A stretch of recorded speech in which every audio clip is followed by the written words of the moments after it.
News में आप सभी दर्शकों का स्वागत है। मैं हूं आपके साथ मुबीना।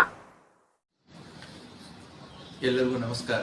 ಇವತ್ತು ಕರ್ನಾಟಕ ಸರ್ಕಾರದ ಮಾನ್ಯ ಮುಖ್ಯಮಂತ್ರಿಗಳು ಎಲ್ಲ ಜಿಲ್ಲೆಗಳ ಡಿಸಿ ಮತ್ತು ಎಸ್ಪಿ ಅವರ ಜೊತೆಗೆ ಒಂದು ವಿಡಿಯೋ ಸಂವಾದವನ್ನು ಮಾಡಿ ಈ ಯುದ್ಧದ ಸನ್ನಿವೇಶದಲ್ಲಿ ಯಾವ ರೀತಿ ಜಿಲ್ಲಾಡಳಿತ ಮತ್ತು ಸರ್ಕಾರ ತಯಾರಿ ನಡೆಸಬೇಕು ಮತ್ತು ಯಾವ ರೀತಿ ಬೇರೆ ಬೇರೆ ಇಲಾಖೆಗಳ ಜೊತೆಗೆ ಸಮನ್ವಯವನ್ನು ಸಾಧಿಸಬೇಕು ಮತ್ತು ಈ ಸಂದರ್ಭದಲ್ಲಿ ಸಾರ್ವಜನಿಕರಿಗೆ ಯಾವ ರೀತಿಯಾದಂತಹ ಮಾಹಿತಿಯನ್ನು ತಾವು ಹಂಚಿಕೊಳ್ಳಬೇಕು ಅನ್ನೋದರ ಬಗ್ಗೆ ಇವತ್ತು ಚರ್ಚಿಸಲಾಗಿದೆ।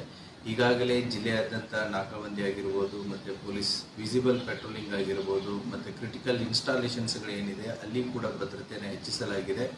ಮುಂಬರುವಂಥ ದಿನಗಳಲ್ಲಿ ಈ ಕ್ರಿಟಿಕಲ್ ಇನ್ಸ್ಟಾಲೇಷನ್ಸ್ಗಳು ಏನಿದ್ದಾವೆ ಅಲ್ಲಿ ಮಾಕ್ ಡ್ರಿಲ್ಗಳನ್ನು ಕೂಡ ನಡೆಸಲಾಗುವುದು।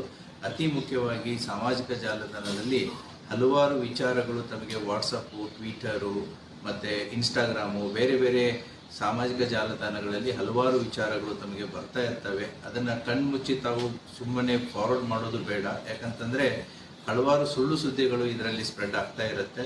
ಆ ಹಿನ್ನೆಲೆಯಲ್ಲಿ ತಾವು ಜಿಲ್ಲಾಡಳಿತದಿಂದ ಆಗಿರ್ಬೋದು ಅಥವಾ ಸರ್ಕಾರದಿಂದ ಆಗಿರ್ಬೋದು ಅಥವಾ ಪ್ರೆಸ್ ಇನ್ಫಾರ್ಮೇಷನ್ ಬ್ಯೂರೋ ಮತ್ತು ಕೇಂದ್ರ ಸರ್ಕಾರದ ನಂತರ ನಡೀತಾ ಇರುವಂತಹ ಪ್ರೆಸ್ ಮೀಟ್ಗಳು ಏನಿರ್ತವೆ ಅದು ಮಾತ್ರ ಅಥೆಂಟಿಕೇಟ್ ಆಗಿರುತ್ತೆ। ಆದ್ದರಿಂದ ಅಥೆಂಟಿಕೇಟ್ ನ್ಯೂಸನ್ನು ಮಾತ್ರ ತಾವು ಹಂಚ್ಕೊಳ್ಳಿ, ಯಾವುದೇ ರೀತಿಯಾದಂಥ ಫೇಕ್ ನ್ಯೂಸ್ಗಳನ್ನು ಹಂಚ್ಕೋಬೇಡಿ ಒಂದು। ಮತ್ತು ಈ ಸುಳ್ಳು ಸುದ್ದಿ ಹರಡುವವರ ಮೇಲೆ ಪೊಲೀಸ್ ಇಲಾಖೆ ಅತಿ